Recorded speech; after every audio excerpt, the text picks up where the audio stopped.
Ano-ano po ang mga kailangan dalhin sa araw ng exam? Hi teachers! Our future LBDs! Kumusta? Kumusta?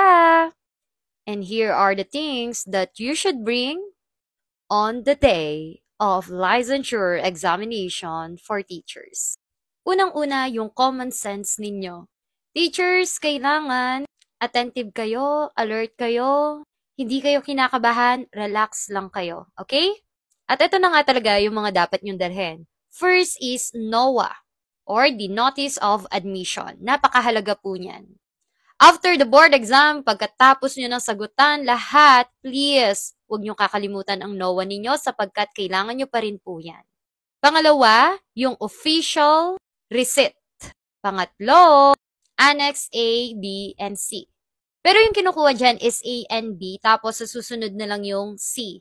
Pang-apat, kami noon hindi na po ito pinadala sa amin, pero mas maganda na sigurado na lang tayo. Yung pupunta na kayo doon, ang iniisip nyo na lang yung pagsagot. Hindi na kayo nag-iisip na, ay baka may kulang, yung ganon. At ang pang-apat nga, 1 piece of metered stamp window mailing envelope. Pang-lima, of course, the vaccine card. Original and photocopy, mas maganda. Magdala din kayo ng 1 piece plastic long envelope and 1 piece brown long envelope. Huwag niyo pong kakalimutan yan ha. Of course, 2 or 3 Mongol, 2 pencils. Mas maganda na may mga reserba po kayo.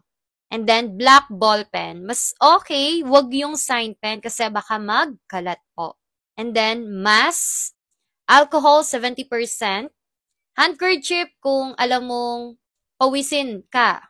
And of course, food and water. Napakahalaga niyan. Pero wag yung mga mabibigat na food ha, baka kasi antukin. Kailangan yung kainin mo yung mga panlaban.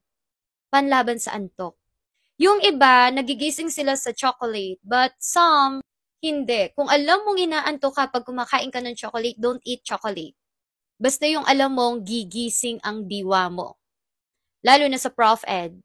At of course, ang hindi talaga dapat mawala, yung tiwala ninyo sa sarili ninyo na mapapasa nyo ang board exam. Papasa ba? Magtatap. Sa next episode, alamin natin ano yung mga dapat nating suotin. But I will put the link, baka gusto nyo mag-order. Char! At yun lamang po. Thank you po!